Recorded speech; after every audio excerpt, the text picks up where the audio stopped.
Before the school year, most folks around these parts didn't look for lacrosse unless it was a town up in Wisconsin.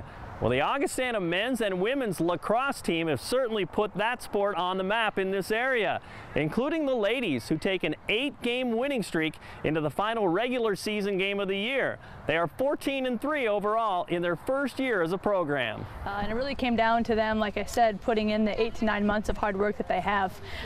So every ounce of this success we've experienced is definitely well earned. Do you feel like the introductions are over on campus, like everybody kind of understands the game a little bit more, and like, you know, this is one of our teams, you know? Yeah, no, I think so, and I think that there's a general excitement around campus. You know, it's pretty easy to spot our athletes because they've got a stick usually hanging out of their bag, so it's, you know, a little easier to spot them than as a basketball player per se. So I think that that's created a buzz around campus.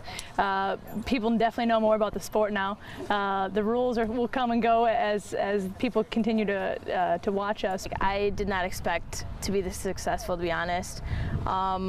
I think it's great that we can pull together a ton of freshmen from, I mean, kind of the same area around the suburbs and be so successful. I think we kind of all knew each other before this a little bit, just from playing each other so much, and it's kind of cool to be successful with all those new girls that we used to play against.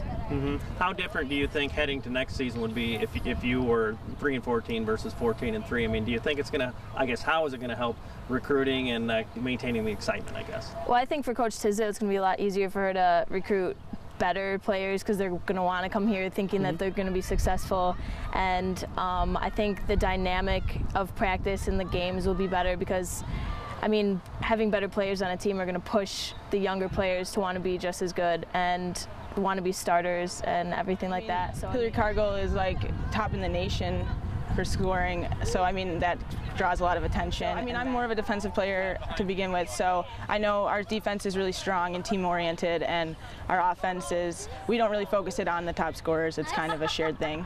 Now, certainly the success of the team has been very special, but a check of the roster reveals there are no local athletes on the team. That's easy to explain. There are no local high schools playing lacrosse, and these ladies certainly feel like they are ambassadors of the game for the Quad City area. I think that that's a natural progression as these sports, you know, as schools continue to add lacrosse. If you look at Northwestern, I think that's directly attributed to the growth of the suburbs in Chicago. And so I hope that we're kind of that ambassador for the Quad Cities, and that we bring that excitement and people want to start the sport and want to add it. You know, we definitely do obviously have the you know, far away athletes. We don't have any local athletes.